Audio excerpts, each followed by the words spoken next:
नमस्कार दोस्तों, जैसा कि आपको अवगत होगा कि 6 जून को सीजेपी पार्टी, जो कि युवाओं की पार्टी है, उन करोड़ों युवाओं की पार्टी है, उन बेरोजगारों की पार्टी है जो देश की समस्याओं से, देश के सिस्टम से परेशान।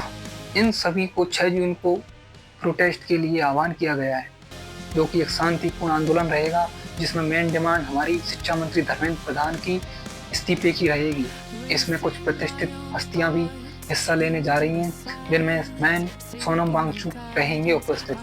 दोस्तों, वक्त आ गया है जब सड़े हुए सिस्टम से क्वेश्चन किए जाएंगे और उनके जवाब लिए जाएंगे। दोस्तों, अब नहीं तो कब और हम नहीं तो कौन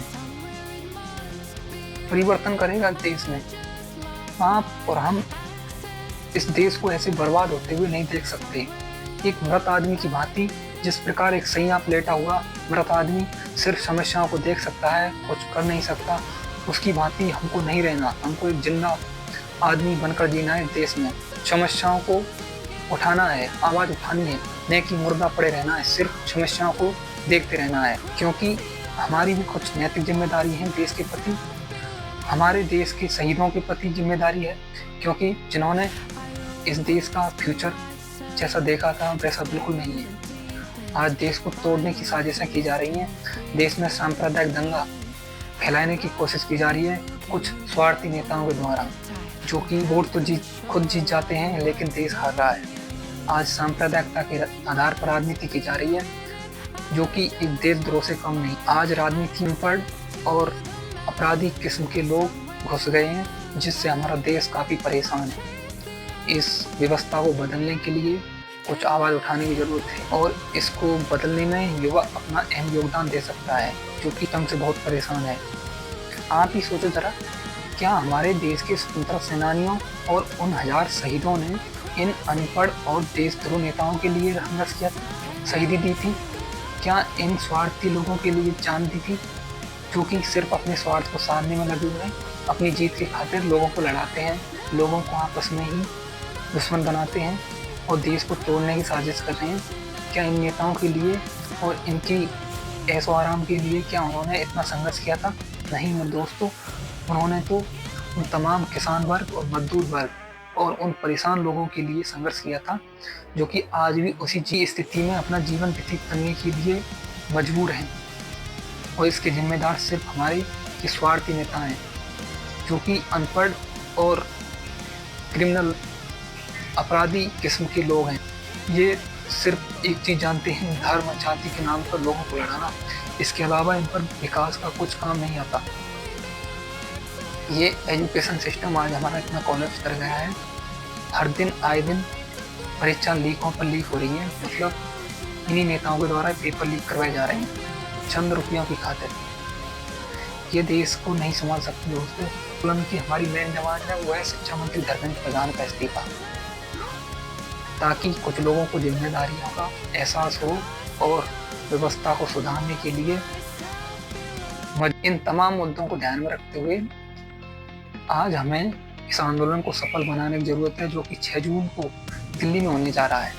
इसमें कोको जनता पार्टी इसको संभालने में अपना मेन योगदान देगी, और इसमें कुछ युवाओं को आगे किया गया है, जो कि इस आंदोलन को हैंडल करने की कोशिश करेंगे, जो कि जरूरी है, क्योंकि कोई ना कोई को तो ये आंदोलन संभालना होगा।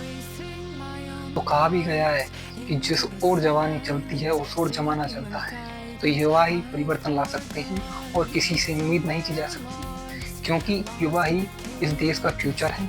आने वाले देश को यही संभालेंगे आने वाले वक्त में, क्योंकि ये नेता तो 2-4 दिन के मेहमान हैं, लेकिन ये देश को इस तरह से बर्बाद कर रहे हैं कि बहुत दिन में इस देश को सुधारने में बहुत वक्त लग जाएगा। इसलिए इन नेताओं को अभी से सचेत करने की जरूरत है कि सांप्रदायिकता की राजनीति न करके मुद्दों की बात कीजिए।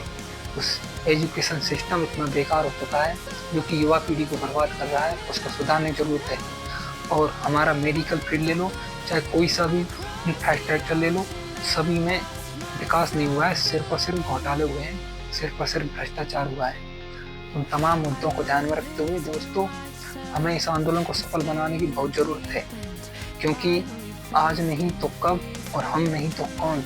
इस धारणा को समझो और इस परिवर्तन को लाने में हम ही अपना योगदान दे सकते हैं, क्योंकि हम 2047 का वक्त इंतजार नहीं।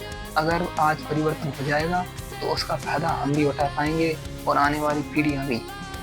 इसलिए इन नेताओं को सचेत करने की बहुत ज़रूरत है कि मुद्दों की राजनीति कीजिए, शिक्षा की राजनीति कीजिए और देश के विकास की राजनीति कीजिए, देश को तोड़ने की राजनीति कीजिए। दोस्तों, जिस तरह से स्वतंत्रता पूर्व किसान वर्ग मजदूरी करते करते मर जाता और एक मजदूर मजदूरी करते करते मर जाता, उसी प्रकार उसी पूर्व वही किसान उसी हालत में है, उसकी स्थिति में जरा सा भी परिवर्तन नहीं हुआ है। क्या इसकी जिम्मेदारी ये नेता नहीं है कि आज हमारा मजदूर बेचारा इतना परेशान है, जो कि अपना जीवन सिर्फ मजदूरी करते करते गुजार देता है। ना उसको कहीं घूमने का वक्त मिलता है, ना कुछ बेहतर जीवन जीने का मौका मिलता है। सिर्फ और सिर्फ संघर्ष करते हुए अपना जीवन बिताना पड़ता है। एक धारणा बन गई है, इसके लिए पुनर्जन्म का ही तो नतीजा है, भगवान के दिए दंड है। पिछले जन्म में कुछ बुरे कर्म किए हैं, उन्हीं का फल मिल रहा है। नहीं मेरे दोस्तों, ये धारणा बहुत गलत बैठा दी गई है। इससे नेता बच निकलते हैं। इसके लिए ये नेता जिम्मेदार हैं। अगर ये जो कि अपने घरों में संपत्ति को भर रहे हैं दिन रात, अगर उस संपत्ति और देश की पूंजी को अगर विकास में लगाते, उस मजदूर वर्ग का विकास में लगाते, तो ये स्थिति नहीं होती। आज हमें रोजगार मिलता, युवा इस तरह बेरोजगार नहीं ढूंढते, उन्हें रोजगार मिलता। इन नेताओं का सिर्फ एक लक्ष्य रहता है राजनीति में घुसते ही कि संपत्ति और पूंजी को कैसे लूटा जाए, कैसे अपने घरों को भरा जाए और कैसे अपना एक जीवन देश से और भगवान से, ना ही मंदिर मस्जिद किसी से कुछ मतलब नहीं होता। लेकिन उनका ये यूज करते हैं सिर्फ अपने स्वार्थ को सामने में। ये धर्म के नाम पर राजनीति करते हैं। इनको जरा सा भी धर्म से कोई लगाव नहीं होता, ना किसी भगवान से। इनको लगाव होता है सिर्फ अपनी जीत से कि कैसे जीता जाए, चाहे लोगों को लड़ाकर, चाहे लोगों को मरवाकर, चाहे जातियों को लड़ाकर, चाहे धर्म के नाम पर लड़ाकर। इन पर सिर्फ एक ही आता है। क्या ये राजनीति सही है? क्या देशद्रोह से कम है?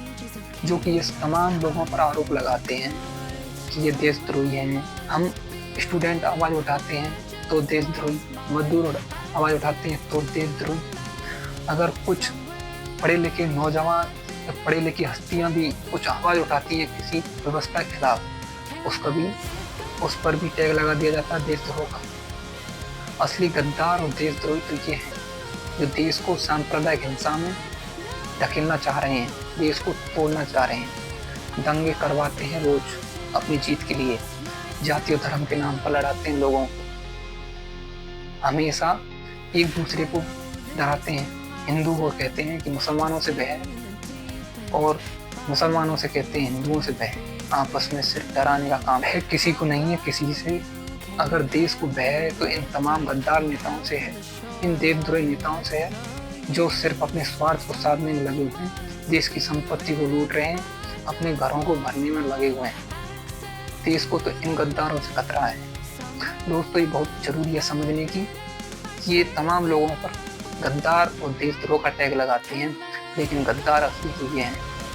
इसको पहचानने की बहुत ज़रूरत है और इसको पढ़े लिखे तमाम लोग पहचान भी रहे हैं। बेचारे कुछ अनपढ़ लोग जिनको अंधभक्त का टैग भी दिया गया है, वो इनकी बातों में बहुत जल्दी आ जाते हैं। गाय खतरे में है, अरे इंसानों का तो पहले विकास करो, इंसानों को भी बेहतर जीवन दो, उसके बाद उन तमाम पशुओं की भी सोचना, जो कि इंसान ही उन पशुओं को संभाल सकते हैं।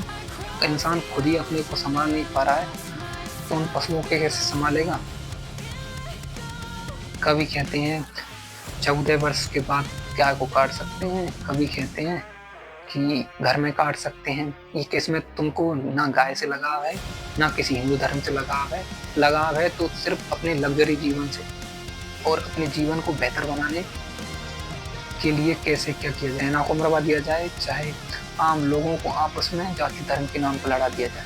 तो दोस्तों, इन तमाम मुद्दों को ध्यान में रखते हुए हमें व्यवस्था को सुधारने के लिए इस आंदोलन को सफल बनाने की बहुत जरूरत है। इसमें एक अभिजीत या कोई 2-4 आदमियों का ये आंदोलन नहीं है, ये हम सभी नौजवानों का आंदोलन है, सभी युवा पीढ़ी का आंदोलन है, सभी बेरोजगार और इस सिस्टम से परेशान लोगों का आंदोलन है, जो कि आने वाले देश को संभालेंगे।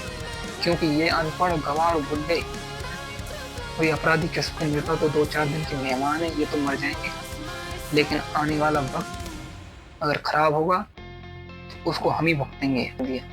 हमें कुछ सीखने की जरूरत है उन भगत सिंह से, उन सुखदेव, उन तमाम महात्मा गांधी जी से, नेहरू जी से, जिन्होंने देश के लिए संघर्ष किया, अपना जीवन जेलों में काट दिया सिर्फ और सिर्फ देश की खातिर।